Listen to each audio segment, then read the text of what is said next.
Well, come on in out of that cold, snowy weather we're having today. Well, actually, it was, I think it was in the 60s today. Probably going to be in the 60s tomorrow. But anyway, come on in. Let's take a look at your inspection report. So stay with me.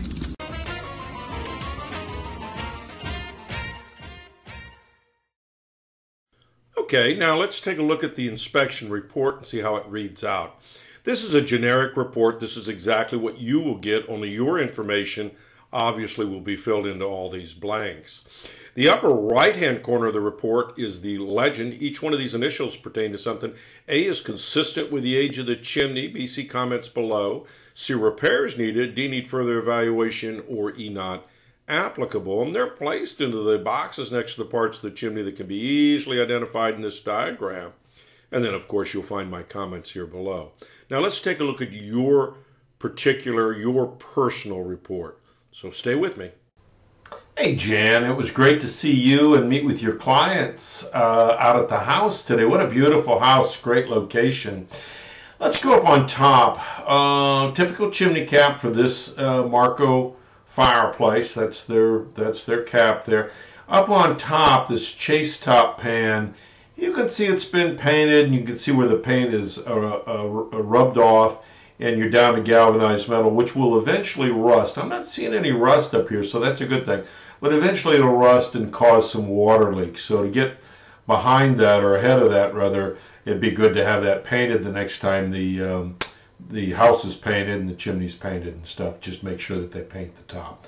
That would be a good, smart thing to do. Hey, behind this chimney, here's what the code says. Any chimney broader or wider than 30 inches must have a cricket. And I furnished you a picture of what a cricket looks like. Well, basically, it diverts the water from around the chimney. Basically, they've put up this little diverter here. Apparently, there's been some leaks in the past, and also these keyways were in the shingles were caulked. So I know they've had some problems, but it doesn't appear like there's any leaks going on right now. So I think you ought to get ahead of that as well, and maybe get a roofer put a proper cricket in there. Also, while we're up here, the siding cannot touch the roof. It can't do that. It must be at least 1 inch cut 1 inch above the shingles.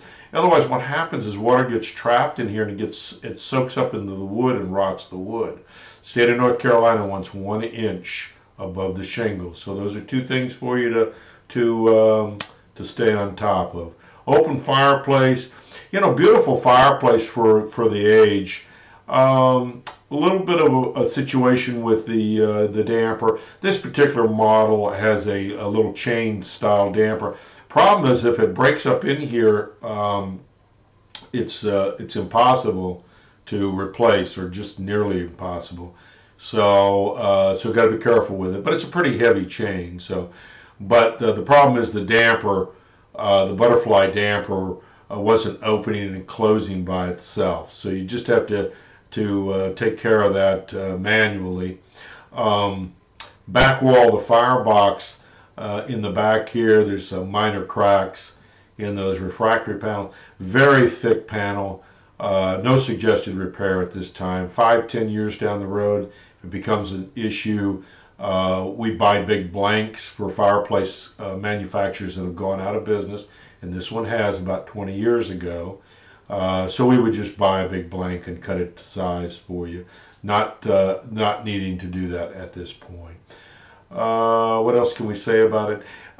If you don't want to deal with the damper, a set of glass doors installed here from a fireplace shop would stop the heat and air conditioning from venting up the chimney, and then you would just leave the damper open all the time. So that's food for thought. Also, gas logs. This unit apparently is scheduled with gas logs, so you can have those installed if that's something that you want to do as well. Questions, though, for me, give me a call, 704-526-6348. You can email me at chris@affordablesweep.com.